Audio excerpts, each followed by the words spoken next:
eu sou a Tami do Literatami e esse é o vídeo sobre o livro Verão no Aquário, da Lídia Fagundes Telles.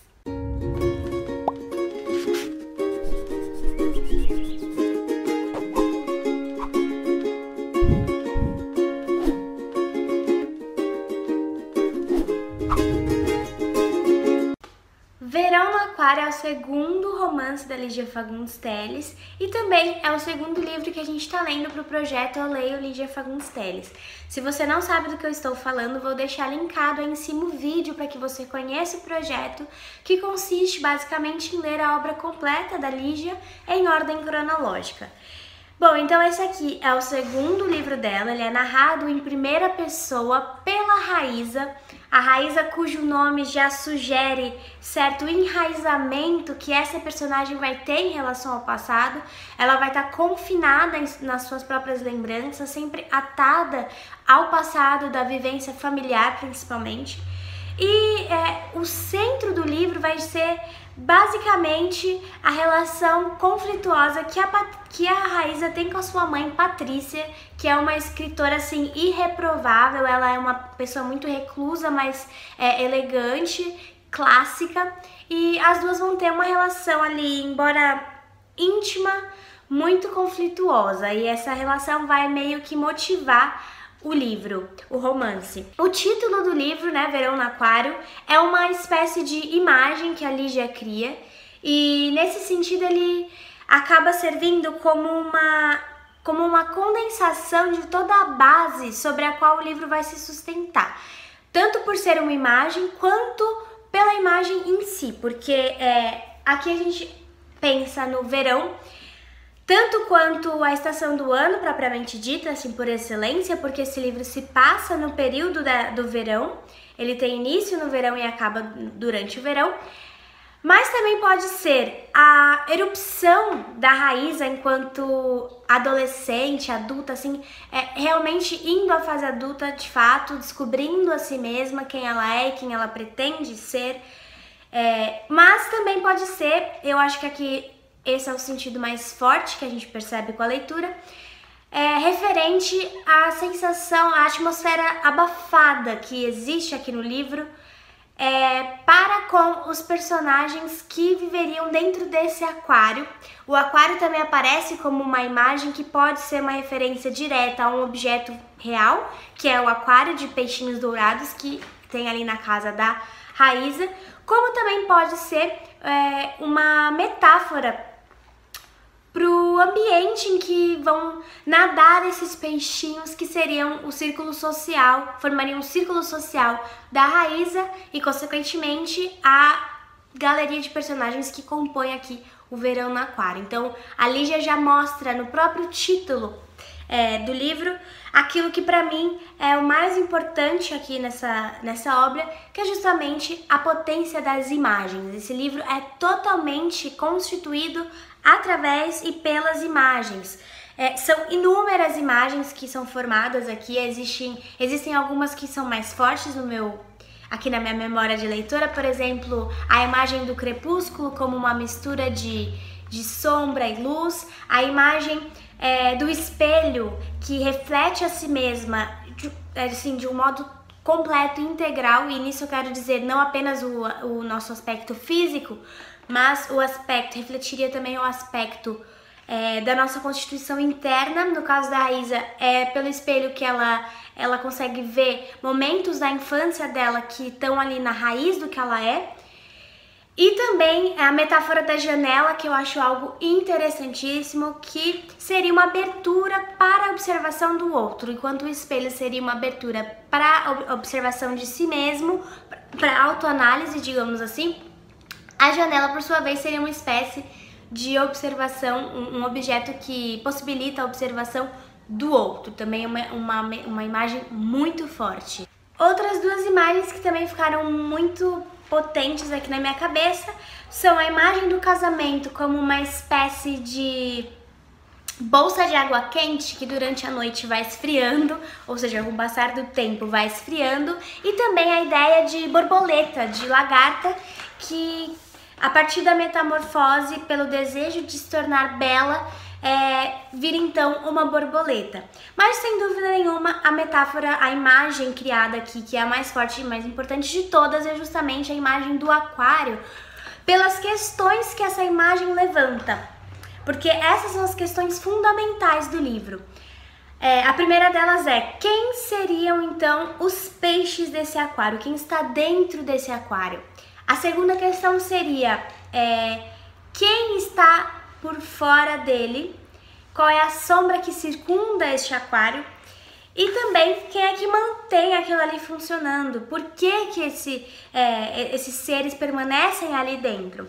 Então, as questões fundamentais giram em torno justamente daquilo que nos é dado já no título do livro, o que demonstra uma propriedade da Lígia enquanto escritora, que é uma das que eu mais gosto, que é justamente pensar em cada um dos aspectos da obra como algo importante. Nada na Lígia é gratuito. E como eu falei que esse livro é narrado em primeira pessoa, essas imagens são totalmente criadas pela Raíza. E isso faz com que a realidade em que ela está imersa e com a qual nós entramos em contato seja uma realidade um tanto quanto onírica. A realidade e os sonhos ali meio que coexistem, a gente não pode confiar totalmente nela, ainda mais porque ela é uma personagem um tanto quanto instável e, sobretudo, ela tem ela é muito seduzida pelos contrastes, então isso fica também muito impresso ali na narrativa. É curioso pensar que também, além desse mergulho profundo que a gente faz na Raiz enquanto um ser particular, subjetivo, é muito perceptível que existem vultos meio que rondando ali, vultos de um período político conturbado, um período político tenso que vai se aproximando desse aquário, que vai refletindo ali pela parte de fora daquela redoma, enquanto os personagens são refletidos pela parte de dentro. O período político que vai circundando aquele aquário também aparece ali. E esses peixinhos pequeno-burgueses, digamos assim, eles acabam sendo coagidos então a permanecer nesse aquário sob o risco de não sobreviverem fora d'água, por não conseguirem se adaptar, ou por medo, ou por covardia. Então, nesse sentido, as imagens são para mim aquilo que ficou de mais importante aqui no livro, que a Lígia construiu assim de uma maneira primorosa, não poderiam ficar de fora as descrições das personagens que a Raíza faz, as descrições que a Raíza faz, também como imagens. Então, ela vai descrever a mãe dela como uma imagem de esfinge. A mãe é meio que inalcançável, é impenetrável, e elas têm uma relação de rivalidade, de duelo edipiano, assim, tipicamente edipiano, que acaba nos envolvendo muito psicologicamente. O pai dela é um homem que é sempre estrangeiro, onde quer que ele esteja, ele é estrangeiro, e ele tá constantemente, assim, alcoolizado. Ele é alcoólatra, então muitas das memórias que a Raíza retoma são do pai dela, alcoólatra. Mesmo os sonhos que ela tem trazem essa imagem do homem estrangeiro que não pertence a lugar nenhum e que busca certo refúgio na bebida. A Marfa, que é a prima da Raíza, como o próprio nome dela já dá a entender, ela é totalmente abarrotada, assim, amarfanhada pela própria rebeldia que acaba sendo a sustentação dela. Então, ela tem essa imagem de menina rebelde, amarfanhada. O André, que vai ser um personagem central aqui na trama, porque ele funciona como uma espécie de ponto de ligação, talvez o único ponto de comunhão entre a Raíza e a Patrícia, pelo menos o único ponto que a Raíza se dispõe a enxergar de comunhão entre ela e a mãe, é o André, que aparece como um anjo caído, um galã santo, que flerta todo o tempo com a morte, com a ideia da morte. E a partir dessas imagens, então, a gente vai conhecendo aqui toda a história da Raíza, tudo aquilo que a incomoda e que a constitui, e todas as descrições dela, de personagens e de cenários e de situações pautadas pelas imagens, vão atestar então não apenas essa atração que ela tem pelas figuras, pelas não analogias, pelas metáforas, pelas alusões a partir de figuras, de imagens, mas também vão demonstrar certa sedução que ela tem para com uma atração assim que ela tem para aquilo que é intermediário, pela indecisão. A Raíza, ela é uma personagem completamente indecisa, ela é uma personagem confortável com o meio termo, ela tem um medo da solidão enorme e esse medo também vai alimentar esse apego que ela tem ao meio termo, porque ela não precisa de muito, o meio termo para ela é o suficiente, porque o importante é que ela não se mantenha sozinha, ela precisa ter uma companhia. E isso também acaba fazendo com que ela tenha uma incapacidade de lidar com aquilo que for pleno, com aquilo que for absoluto, com aquilo que for talvez extremo. Então ela não consegue reconhecer ou aceitar com facilidade a plenitude da mãe, que mesmo passando por todos os problemas que ela passa durante a vida, ela fica viúva muito cedo, mesmo com isso tudo, a mãe dela mantém certa plenitude e a Raíza simplesmente é incapaz de alcançar esse nível do absoluto. Ela só consegue viver no meio termo, até para tomar um sol na janela, ela vai ficar na parte em que metade do corpo pega sol e metade do corpo tá na sombra.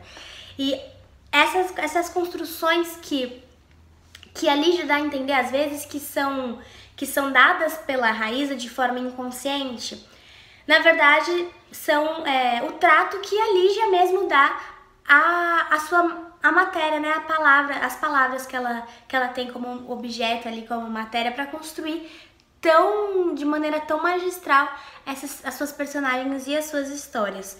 Então a Raíza vai sempre se conservar no terreno do medíocre, ela gosta de fazer morada no não lugar, porque ela gosta de se poupar, de assumir qualquer decisão definitiva. Esse retorno constante ao não lugar, por mais que ela queira ser boa, ela se afasta de qualquer tipo, ela evita qualquer tipo de demonstração de bondade, por mais que ela sinta que a sua relação com a família é tóxica, ela não faz esforço nenhum para cortar laços, e esse tipo de retorno constante ao não lugar, de ciclo, que lembra a mesma forma de um aquário, né? A gente acaba sempre voltando ali, nada, mas tá sempre no mesmo lugar. Isso é uma forma que ela tem de se poupar de tomar qualquer decisão definitiva que possa trazer para ela uma consequência também definitiva. E eu admito que essa foi uma leitura que eu fiz e para mim essa é a primeira vez que eu li, eu achei o livro muito bom, assim, pelo estilo dele narrativo e tudo mais, mas foi bem... a Raíza pra mim era uma personagem muito chata, a história pra mim era uma história muito monótona e só na releitura foi que esse livro ganhou realmente um espaço muito especial aqui no meu coração, porque eu pude notar que na verdade a Raíza é uma personagem hiper complexa, mesmo que irritante muitas vezes. Vou pedir à titia que vista uma roupa de fada e me transforme num peixe. Deve ser boa a vida de peixe de aquário, murmurei. Deve ser fácil. Aí ficam eles dia e noite sem se preocupar com nada. Há sempre alguém para lhes dar de comer, trocar a água. Uma vida fácil, sem dúvida, mas não boa. Não se esqueça de que eles vivem dentro de um palmo de água quando há um mar lá adiante. No mar seriam devorados por um peixe maior, mãezinha. Mas pelo menos lutariam. E nesse aquário não há luta, filha. Nesse aquário não há vida. A alusão não podia ser mais evidente. Estou me despedindo do meu aquário, mamãe. Estou me preparando para o mar, não percebe? Mas nem você percebe isso. E ela tá sempre em um constante estado de representação. A Raíza, ela representa porque ela não sabe ser ela, na sua integridade, porque ela não se permite ser. Então ela tá sempre representando, ela gosta desse aquário em que ela vive porque para ela é como uma espécie de simulacro muito confortável. Para ela tá super confortável ali, tá muito mais seguro do que o oceano seria, por mais que ela saiba que existe o oceano, que dentro dele são muitas outras oportunidades e possibilidades que o aquário não lhe fornece, ela prefere permanecer ali naquele lugar seguro, porque ela tá adaptada já a ele, ela já conhece tanto os seus cuidadores quanto os seus predadores, ela sabe que ela pode lidar com eles, e é ali que ela tá, é ali que ela quer ficar. E ela já conhece a atmosfera de calor opressivo, sim, do verão, que insiste em permanecer sobre o aquário, mas ela é uma sensação com a qual ela já está familiarizada. Por mais que seja opressiva, ela sabe que sobrevive àquilo. Então, ela permanece no conformismo, no comodismo, que realmente incomoda, pode vir a incomodar quem tá lendo. E conforme o romance vai chegando ao fim, o verão também vai chegando ao fim, a estação do ano propriamente dita também vai chegando ao fim, e a gente pode perceber que essa mudança de clima também vai ser refletido enquanto mudança no comportamento dos personagens, que vai haver um relaxamento da tensão dos personagens e que estavam ali sob aquele calor opressivo, sob aqueles ânimos acalorados, como a gente costuma dizer. Eles vão relaxando um pouco, mas como é algo muito característico, típico das narrativas da Lígia, não é a narrativa que vai responder, que vai dar uma resposta ao leitor. É ele mesmo que vai decidir, é ele mesmo que vai deduzir qual vai ser o final da história, se a felicidade que durante toda a obra permanece como uma expectativa da Isa vai acabar chegando a ser uma realização de fato, se vai ser efetivada ou se vai continuar no plano das ideias. E isso é uma das coisas que mais me intrigam na ficção da Lígia, porque é esse espaço que ela abre para o leitor, para que com ela o leitor forme um pacto, aquilo que ela mesma chama de pacto literário, pacto ficcional, que precisa da participação do leitor, não se pode fazer um pacto sozinho. E então eu amei participar desse pacto com a Lígia de novo, aqui nesse segundo livro dela. Eu escrevi um texto para o Literatami, em que eu falo basicamente o que eu falei aqui no vídeo, mas de uma maneira um pouco mais organizada, porque foi super difícil reduzir esse livro a um vídeo, gente, porque quanto mais eu lia, quanto mais eu pesquisava sobre ele, mais coisas eu conseguia entender ali. Como o Newton diz, a Lígia é inesgotável. E se você quiser comprar esse livro com 20% de desconto em relação ao preço de capa, é só entrar aí no Instagram da Luminários Livraria, que é parceira do canal e que é parceira do Literatami e do Biblioteca Ligiana nesse projeto. É só entrar aí, falar que você está comprando pelo Literatami, que você tem 20% de desconto. O próximo livro do projeto, então, é Antes do Baile Verde, e eu espero vocês na leitura. Não se esqueçam de usar a hashtag Eu Leio Lígia Fagundes Telles, Eu Leio Lígia F. Telles, pra a gente, né, eu e o pessoal da Biblioteca Ligiana, podermos acompanhar a leitura de vocês. Então é isso, muito obrigada por assistir o vídeo até aqui. Se você gostou, não se esqueça de curtir, comenta aí embaixo e inscreva-se no canal e acompanhe o Literatami nas outras redes sociais. Muito obrigada e até o próximo vídeo. Tchau, tchau!